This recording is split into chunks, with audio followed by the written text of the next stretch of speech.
2020년 4월 11일 새벽 기도회를 시작하겠습니다. 오늘 말씀은 마가복음 15장 33절에서 47절까지 말씀입니다. 제6시가 되매 온 땅에 어둠이 임하여 제9시까지 계속하더니 제9시에 예수께서 크게 소리 지르시되 엘리 엘리 라마 사박다니 하시니 이를 번역하면 나의 하나님 나의 하나님 어찌하여 나를 버리셨나이까 하는 뜻이라.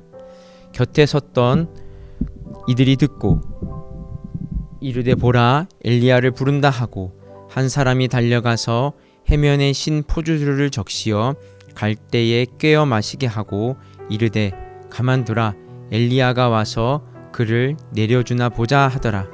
예수께서 큰 소리를 지르시고 숨지시니라. 이에 성소 휘장이 위로부터 아래까지 찢어져 둘이 되니라. 예수를 향하여 섰던 백부장이 그렇게 숨지심을 보고 이르되 이 사람은 진실로 하나님의 아들이었도다 하더라. 멀리서 바라보는 여자들도 있었는데 그 중에 막달라 마리아와 또 작은 야고보와 요새의 어머니 마리아와 또 살로메가 있었으니 이는 예수께서 갈릴리에 계실 때에 따르던 섬기던 자들이요 또 이 외에 예수와 함께 예루살렘에 올라온 여자들도 많이 있었더라. 이 날은 준비일 곧 안식일 전날이므로 저물었을 때에 아리마대 사람 요셉이 와서 당돌이 빌라도에게 들어가 예수의 십자를 달라 하니 이 사람은 존경받는 공회원이요 하나님의 나라를 기다리는 자라. 빌라도는 예수께서 벌써 죽었을까 하고 이상히 여겨 백부장을 불러 죽은 지가 오래냐 묻고 백부장에게 알아본 후에 요셉에게 시체를 내주는지라. 요셉이 세면포를 사서 예수를 내려다가 그것으로 싸서 바위 속에 판 무덤에 넣어두고 돌을 굴려 무덤 문에 놓음에 막달라 마리아와 요새의 어머니 마리아가 예수 둔 곳을 보더라. 아멘. 오늘 말씀은 예수님의 죽으심과 무덤의 장사되심에 대한 말씀입니다. 예수께서 십자가에 못 박히시고 제6시가 되었을 때 온 땅이 어둠에 덮이며 제9시까지 계속되었습니다.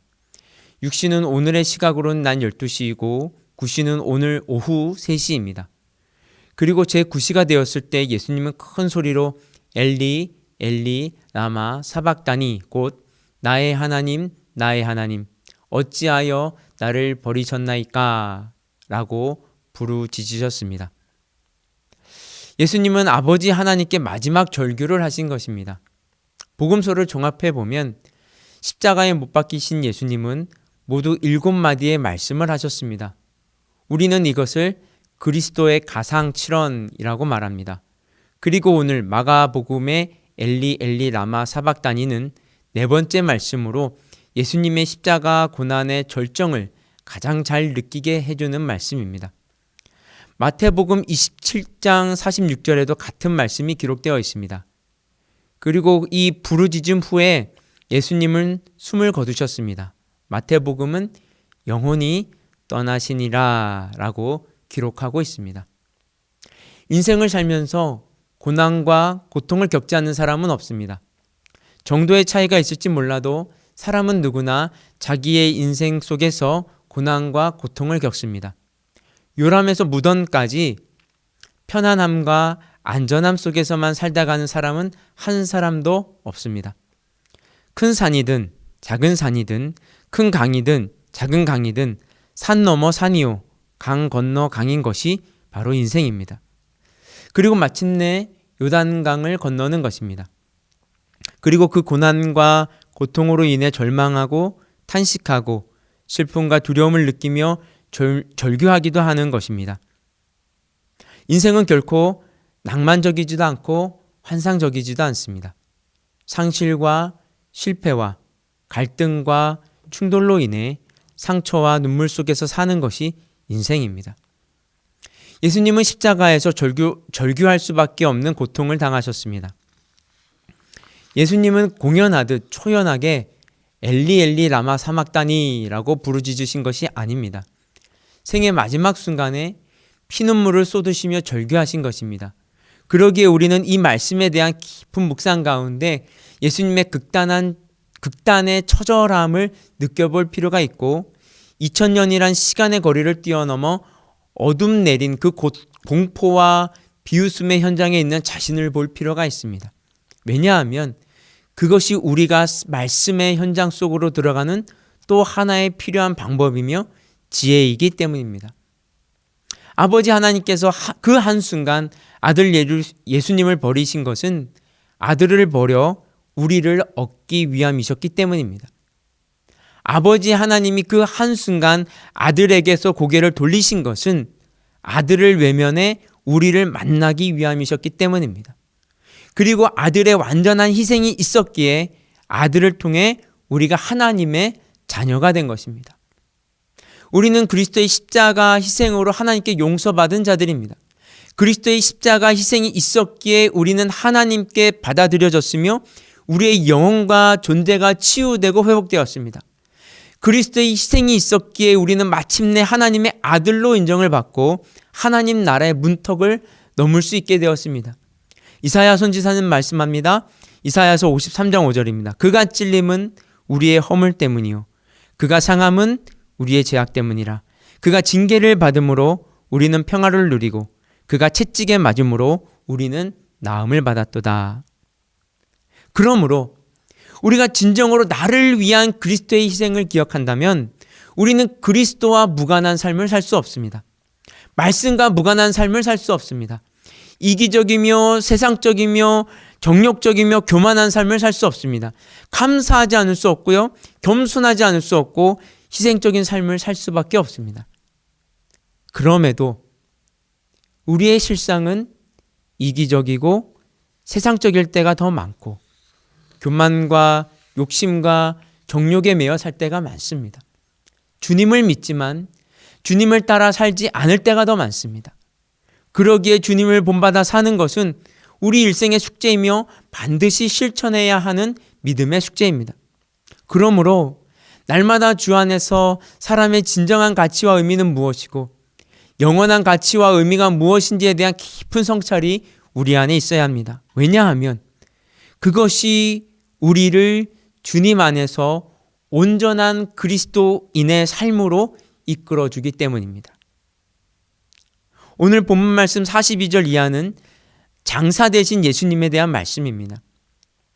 복음서에 기록된 예수님의 십자가 사건의 시간들을 정리해보면 십자가에 못 박히신 예수님은 약 6시간 만에 십자가에서 돌아가셨는데 자료에 의하면 십자가형을 당한 죄수들은 보통 2에서 3일 때로는 더 오랫동안 살아있으면서 큰 고통을 받았다고 합니다. 이런 이유로 총독 빌라도는 백부장에게 예수님의 죽음을 확인하라고 명합니다. 그리고 예수님의 죽음을 확인한 뒤에 예수님의 시신을 달라고 요청한 아리마대 사람 요셉에게 예수님의 시신을 내어준 것입니다. 그리고 돌아가신 예수님은 아리마대 사람 요셉에 의해 굴 무덤에 장사되십니다. 43절에 의하면 아리마대 사람 요셉은 존경받는 공회원이요 하나님의 나라를 기다리는 자라고 말씀하고 있습니다. 무덤에 장사되신 예수님은 그것으로 모든 것이 끝난 것이 아니었습니다. 그것은 영원한 시작을 위한 짧은 침묵의 시간이었습니다. 예수님의 무덤은 시신을 모신 어둡고 냄새나는 절망의 굴이 아니라 부활의 생명을 출산하기 위한 어머니의 자궁과 같은 곳이었습니다. 그리고 마침내 예수님은 그 어둠의 터널을 지나 부활로 다시 살아나십니다. 여러분, 죽음은요, 모든 것의 끝이 아닙니다. 사람들은 죽음을 모든 것의 끝이라고 여깁니다. 죽음을 모든 상황에 대한 종료라고 여깁니다. 이런 이유로 우리는 종종 뉴스를 통해 어려운 상황에 있는 사람들이 죽음을 택한 것을 들을 때가 있습니다. 참으로 그런 뉴스를 듣는다는 것이 얼마나 슬프고 안타까운 일인지 모릅니다. 하지만 죽음은 모든 상황에 대한 끝이 아닙니다. 죽음은 진정한 새로운 시작입니다. 그러므로 삶의 어려운 상황으로 인해 스스로 목숨을 버리는 유혹과 위험에 대해 철저하게 인식하고 있어야 하며 죽을 용기로 살아가야 하는 것입니다. 참으로 사람들이 죽을 용기로 산다면 낙심하거나 포기하지 않을 것입니다. 궁극적으로 죽음이 예수 그리스도 안에서 하나님의 영원한 생명의 시작임을 확고히 한다면 믿음 안에서 감사와 순종으로 더 진지한 인생을 살 것입니다. 오늘도 그런 날이 될 것이고 사람들을 우리 주 예수 그리스도 안으로 새로운 인생을 살게 하는 날이 될 것입니다.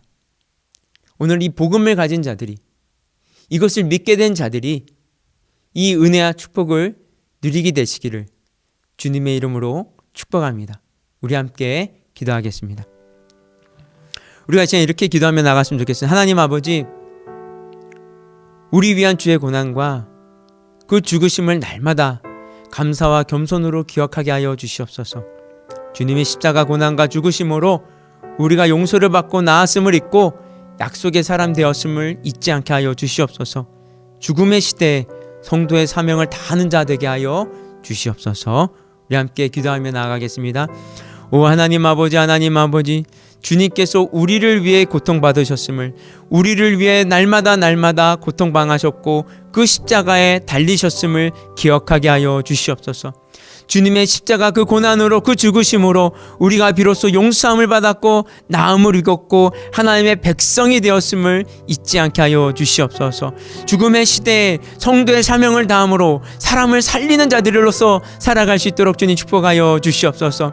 하나님, 그러므로 말미암아서 우리가 정말 빛과 소금으로서 먼저 믿은 자로서 그 은혜를 누릴 뿐만이 아니라 그 은혜를 다른 사람들도 누릴 수 있게 하는 이 영광스러운 날이 될 수 있도록 주님 축복하여 주시옵소서. 오 주님 감사합니다. 하나님 아버지 감사합니다. 하나님 아버지, 그렇습니다. 당신의 죽으심은, 당신의 그 고난 당하심은 우리를 위함이요 또 우리가 하나님의 자녀 되게 하심을 위함임을 우리가 압니다. 하나님, 우리가 이것을 믿게 되었고 알게 되었습니다. 이 은혜를 입은 자들로서 하나님, 이 하루를 어떻게 살아가야 되는지 고민하게 하시고 생각나게 하시고, 그리고 하나님 나라를 확장하는 그 오늘날이 될 수 있도록 주님 축복하여 주시옵소서. 이 모든 말씀 예수 그리스도의 이름으로 기도드렸습니다. 우리 계속해서 나라 민족을 위해 기도하겠습니다. 먼저 코로나 전국을 위해 기도하겠고요. 두 번째는 4.15 총선을 놓고 기도하겠습니다. 이 빨리 코로나 전국이 잠잠하게 하시고 4.15 총선을 통해 정말 올바르고 정직한 국민의 대표를 뽑을 수 있도록 주님 도와주시옵소서. 이렇게 한 목소리 한 번 더 기도하며 나아가겠습니다. 오 주님, 하나님 아버지, 하나님 아버지, 이 나라의 민족을 축복하여 주시옵소서. 지금 전 세계가, 우리나라뿐만이 아니라 전 세계가 하나님 코로나 때문에 많은 사람들이 죽어가며 아파하고 있습니다. 하나님, 우리나라뿐만이 아니라 이 전 세계가 시름시름하며 고통당하고 있습니다. 하나님 도와주시옵소서. 이 코로나 전국이 온 세계를 덮고 있는 이 코로나 사태가 빨리 진정되고 마무리되어 모든 사람들이 일상 속으로 돌아올 수 있도록, 회복할 수 있도록 도와주시며, 하나님 4.15 총선, 하나님 국민의 대표를 뽑는 날입니다. 많은 사람들이 그 권리를 행사하게 하시며, 하나님 그 권리를 행사할 때 분별력 있게 정말 정직하고 솔직하며 정의로운 자를 뽑을 수 있는 지혜들을 허락하여 주시옵소서. 이 모든 말씀 예수 그리스도의 이름으로 기도드렸습니다.